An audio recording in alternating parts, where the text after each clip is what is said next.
In January of 1988, the Denver Broncos went back to the Super Bowl.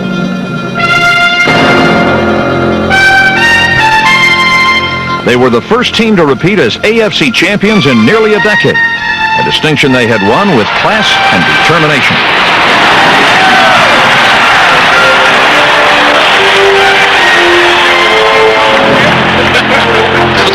AFC の一地区で第1位になりましたデンバーブロンコス対、そして NFC 東地区第1位ワシントンレッドスキンズとの対戦になります。Against the Washington Redskins in Super Bowl 22, head coach Dan Reeves brought the Broncos to the end of a road that had started a year earlier in Super Bowl 21. After losing to the Giants, the Broncos had vowed to return. And when they traveled to London, England for a preseason game against the Rams, the Broncos began a storybook season aimed at a world championship.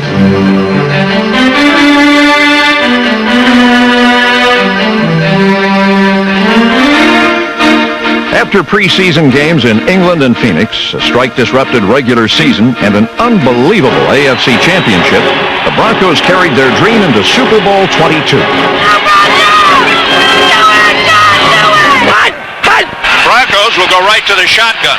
First snap, Elway drops to the 35, and he's throwing it up the far side. Natil is open. Ball coming. Natil catches it for a touchdown. 56-yard touchdown pass. Elway to Natil. First Bronco. On the fifth play of the game, Denver scored the quickest touchdown in Super Bowl history. But leading 10-0, the dream turned into a second quarter nightmare.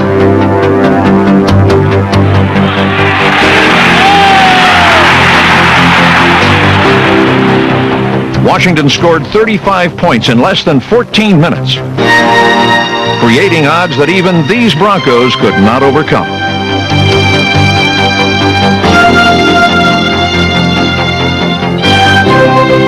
Never has one game so profoundly failed to capture the essence of a proud and deserving champion. A team whose determination and never-say-die spirit has made them one of the NFL's most consistent winners. In 1987, one bitter loss could not destroy the fact that the Denver Broncos were champions against all odds.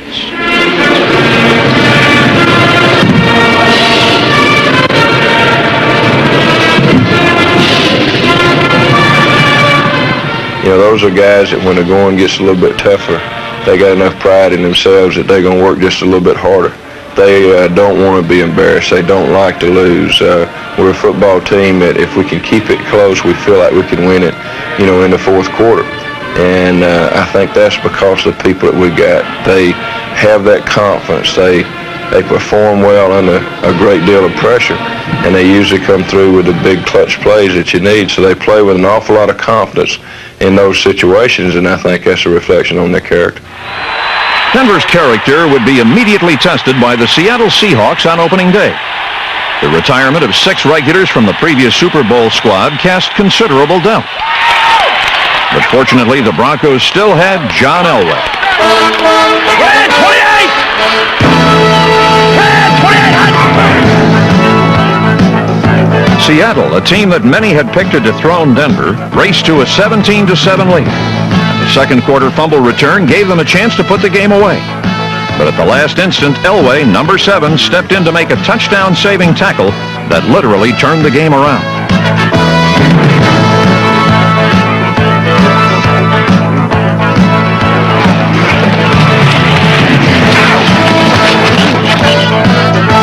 Defenders like Dennis Smith, Michael Brooks, Freddie Gilbert, Andre Townsend, Greg Cragen, Steve Wilson, and Mike Harden, number 31, produced turnovers that would, by season's end, make the Bronco defense the NFL's leader in takeaways.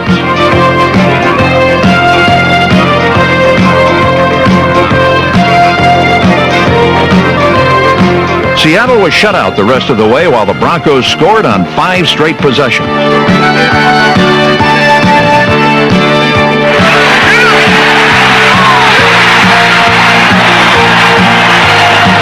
Denver's first touchdown came on a 72-yard catch and run by Steve Sewell. Their second score came on a leaping fingertip catch by Steve Watson. There he is! With Gary Kubiak holding, place kicker Rich Karlis, number 3, connected on 4 field goals. And when John Elway fired his third touchdown to Orson Mobley, then his fourth scoring pass of the day, a 59-yarder to Vance Johnson, Denver was on its way to another championship season. Sewell shovels it back on the fleet record Elway, and here it comes long for Vance Johnson. Open 15, 5, touchdown Vance Johnson. However, this impressive 40-17 victory was merely an overture to the surprises and excitement that the Broncos and all of Denver were about to experience in the season ahead.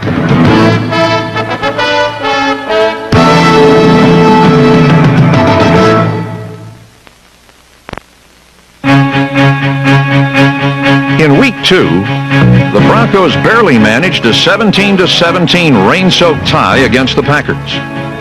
Then the season took a strange turn as replacement players filled in during a work stoppage by the regular players.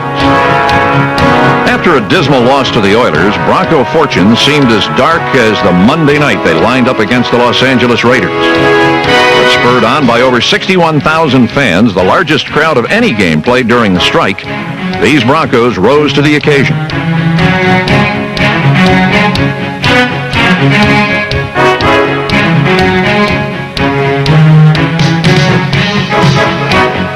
Denver won 30-14 while discovering youngsters who would later add depth to their roster.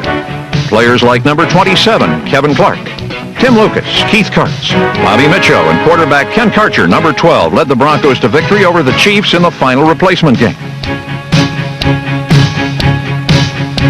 But when the veterans returned against the Minnesota Vikings in Week 6, the road back didn't get any easier. In a game postponed from Sunday until Monday night because of the World Series, the Broncos lost the game. Then running back Gerald Wilhite to a broken leg.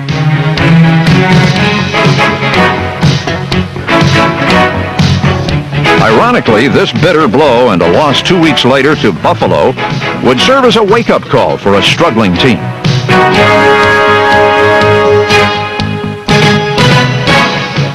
The loss in Buffalo was humiliating, not in the fact that we lost to the Bills because they're a good football team, but I think more the matter of the way we played. We played with no enthusiasm. It's like we were out there going through the motions, and we had a team meeting after that game, and we just said, hey, your life in this game is too short not to go out and enjoy every Sunday and have fun playing football. The whole theme of the meeting was we had to be tougher. We were a team that had been to the Super Bowl last year, but we sure weren't playing like it. We had to be more aggressive in what we were doing. We had to increase our intensity level.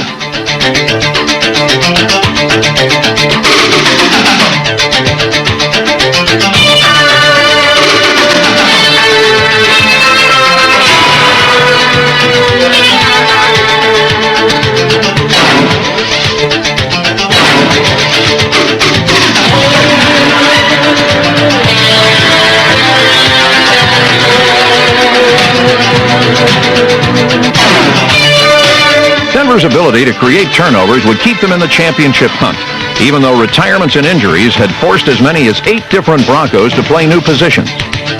Number 77, Carl Mecklenburg, continued to excel at whatever position defensive coordinator Joe Collier put him. Whether it was defensive end, outside linebacker, or inside linebacker, Mecklenburg's versatility and toughness earned him his 3rd straight trip to the Pro Bowl.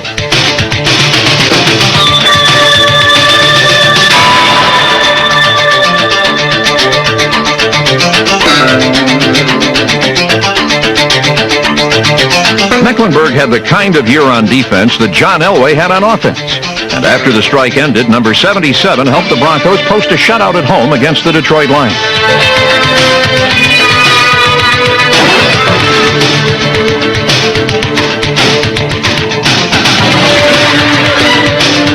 Even in their lackluster loss to Buffalo, the Broncos had shown a togetherness that would allow them to bury the lingering effects of the strike and resurrect the championship season.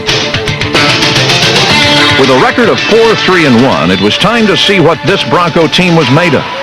And that proved to be bad news for the Chicago Bears. Here we go, man. We got 60 minutes of football. We're going to be world champions. We got to start somewhere. This right here. We got to come out to Stella. We got to come out for 60 minutes. Dogfight. Ready?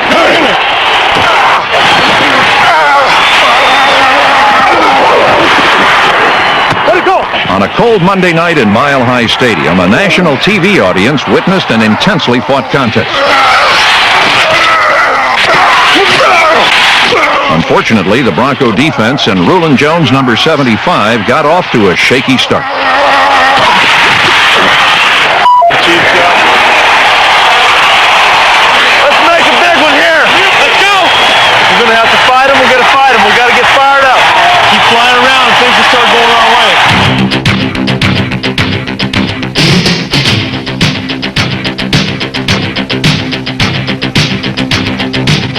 Chicago raced to a 14-0 lead. But then Denver opened fire with its shotgun. To take advantage of his quarterback's many talents, Dan Reeves loaded Elway into the shotgun formation most of the night. A brilliant move that allowed number 7 to trigger a comeback.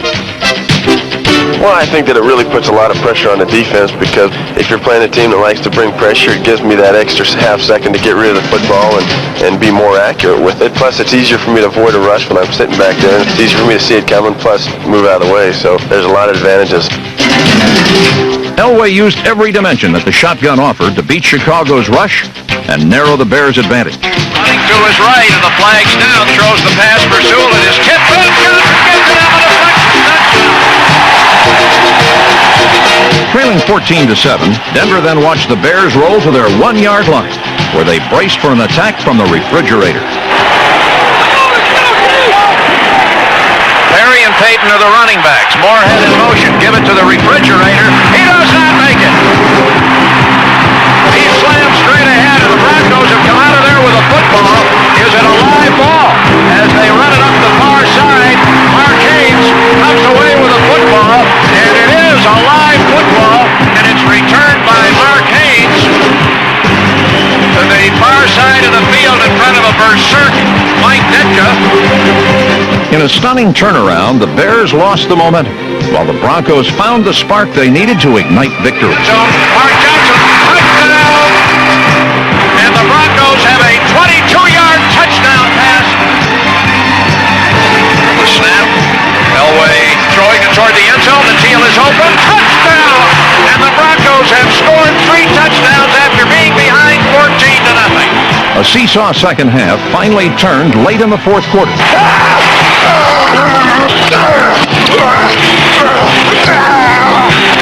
McMahon throws, intercepted at the 20, brought back out over the 30 by Clark to the 38-yard. Kevin Clark's interception gave the ball back to John Elway.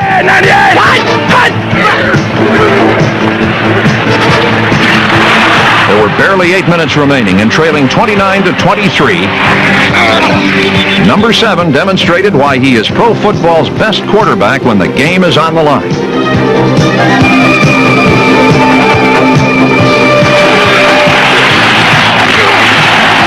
Totally in control, Elway drove Denver to Chicago's 4-yard line. Pitch the ball to Sewell. Steve running to the right. He leaps, he scores! Sewell just decided to go over the top. And the Broncos are back in the lead. 4:58 to go, 5-yard run by Sewell. With 5 minutes remaining, the Broncos defense stepped into the spotlight. Chicago hadn't lost a game in the last 25 times that Jim McMahon was the starting quarterback. 75,000 on their feet. McMahon brushed up in the pocket. Caught for the first time in the game. Rulon Jones and Mecklenburg. Great play, baby. That's a beautiful play. Yes! Led by down linemen Rulon Jones, Carl Mecklenburg, Andre Townsend, and Greg Cragen, Denver dropped McMahon 3 times to finalize a 31-29 victory.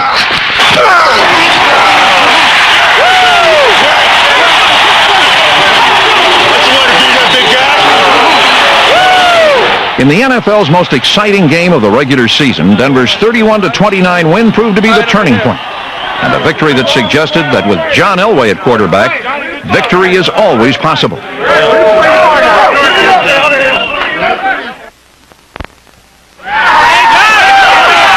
In only 5 NFL seasons, the legend of John Elway has grown bigger than the Rocky Mountains. When the gladiators get into the ring, Elway been known to do his thing. I don't know the Denver Broncos or preamble, but they say Elway is dangerous when he scrambles. Real bad back in Denver. He likes to be thankful to know that it's been just the same.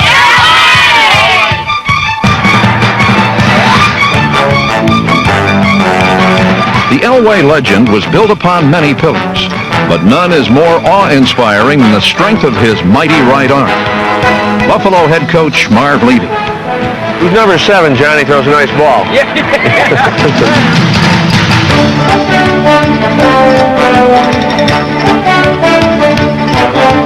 John's got it all. He's intelligent. He's got the great gun, probably the greatest gun in the game, the strongest arm in the game.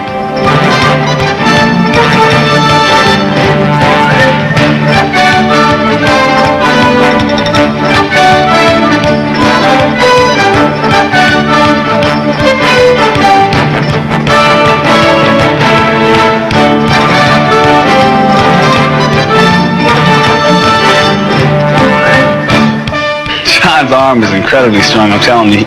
He can probably throw the ball over 60 miles an hour. We have what we call a jugs machine. It's like a tennis ball machine or a baseball machine that shoots the ball out. Well, this one shoots out footballs, and you can crank it up to like 80. We caught on that just the other day to try to simulate John's speed, because there's no way that you can catch from another quarterback or from a coach and get the same effect. He sort of gets you to catch the ball with your hands more too, because of the concentration factor of the speed of the ball. And then you know if you're going to catch it on your body, get ready for some pain because they could literally stick to you. You probably won't even have to catch it.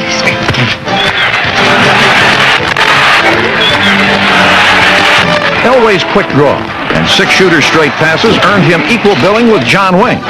And in 1987, the Duke's multi-talents made him the NFL's most valuable player. Yeah, he throws it harder, but sure, any quarterback can throw. But the thing that stands out in my mind about him is he's such a great athlete. I mean, you see him scrambling, you see him run the ball. And you don't find many quarterbacks doing that in the NFL. And I think that's one of the reasons why he was the MVP. He does so many things other than throw the ball well.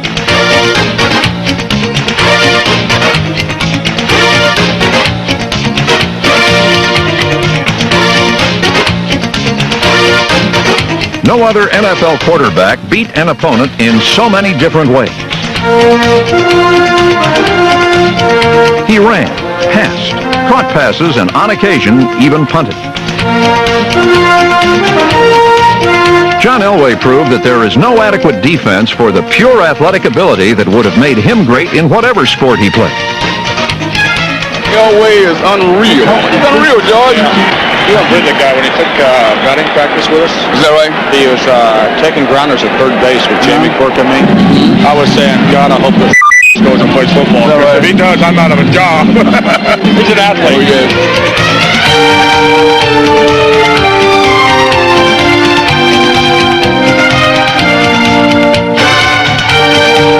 Well, there's no doubt. I think the thing that separates him from anybody else are his physical abilities. I've never seen a guy who could take a busted play and turn it into more big plays than he can, and I think that's what separates him from the rest. His ability is as good as anybody's, but his ability to improvise is better than anybody's.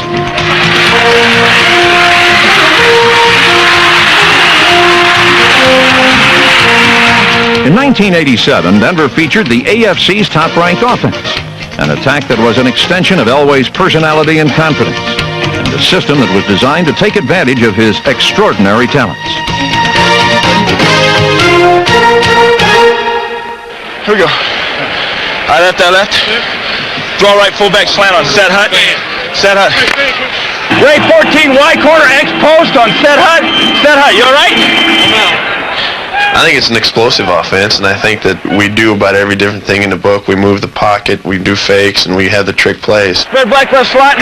Right here. Spread black left slot, 62. Option left shooting on 1-on-1. Hurry up! So I think we as an offense are as diversified as you can get. Red 98! Red 98! Hot!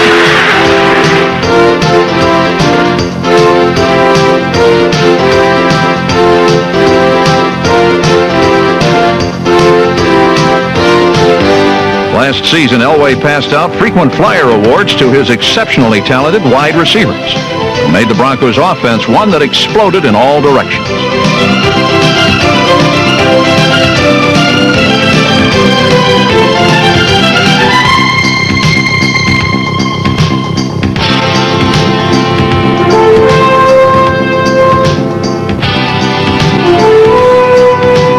This group included reliable veteran Steve Watson, number 81, and the Broncos' leading receiver, Vance Johnson, number 82.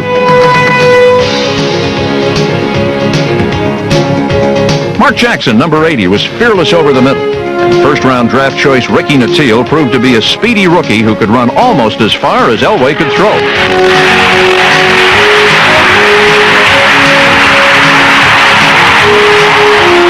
Each week, Elway threw the ball like a quarterback who wanted to return to the Super Bowl. Great catch, big guy. Number 7 was spectacular and durable. And he was beyond intimidation. These qualities promise championship contention for years to come. When you have great quarterbacks that have great arms, you're never out of a football game. And John has tremendous confidence in his ability now because he's come through in so many tough situations to win football games for us. Not only does he have confidence, but the confidence of your whole offensive and defensive team. Since 1984, John Elway has directed his club to more wins than any other NFL quarterback. His week-to-week consistency and flair for the dramatic kept the Broncos winning in a season riddled with injuries and distractions. But while no one player meant more to his team than John Elway did in 1987, it was going to take a total team effort in the last half of the season if the Broncos were going to beat the odds and become champions again. Great job. Great job. Okay. Let's go, Mark. After defeating the Bears, the Broncos traveled to face their arch rivals. Ladies and gentlemen, now taking the field, Pro Sports winning his team. Come on, Mark. Let's go, baby. Your Los Angeles Raiders.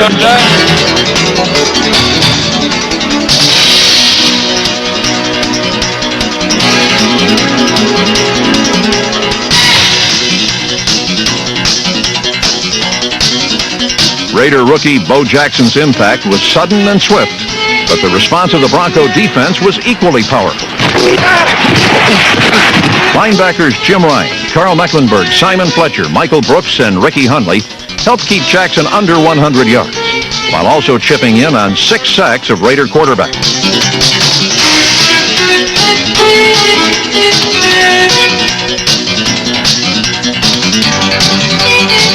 Denver's defense profited from the good field position that punter Mike Horan, number 2, and the Broncos special teams pounded out.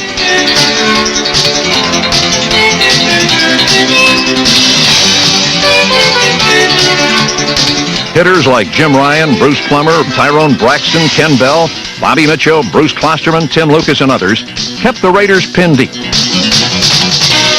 while kick returner Ricky Nattiel kept the Broncos shotgun loaded with good field position.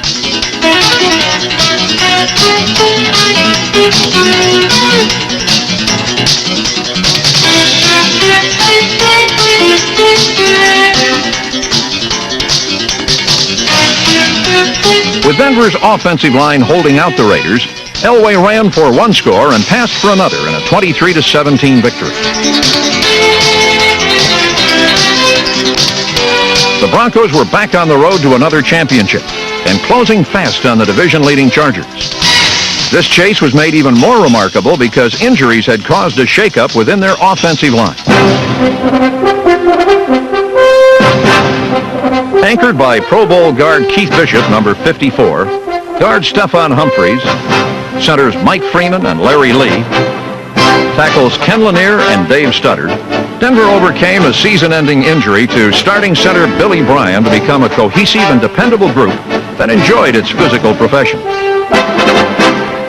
You get banged around quite a bit, but it's a lot of fun, and when you're successful, it makes it that much more fun. You don't really think about it that much when you're playing. Now, if you start watching the highlight films or close-ups where you start watching what goes on and they have some sound put in there that what really takes place, is kind of scary to watch.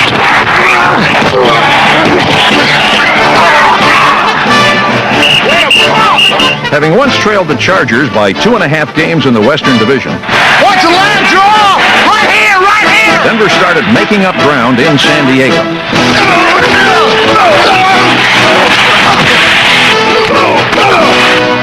Denver stormed down the field on its first possession as the offensive line dominated the line of scrimmage.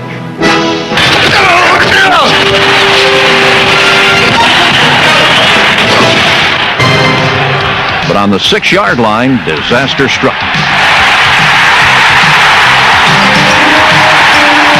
The Chargers' Vincey Glenn returned an Elway interception 103 yards for a touchdown and seemed to steal the momentum of the game.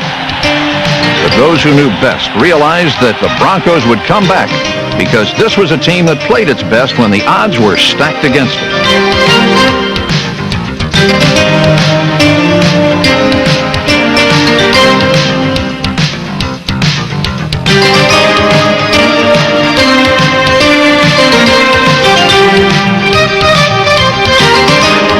John Elway passed for 347 yards, ran for 40 more, and nearly wore out a Charger defense that spent a long and frustrating day trying to contain him. The big thing you want to remind him of, if he's not shotgun, don't let him get away with coming out of the backside. Keep an eye on the quarterback. Everybody just be determined. We're going to get it done this time. He's not going to scramble. You guys are going to throw Elway on the ground.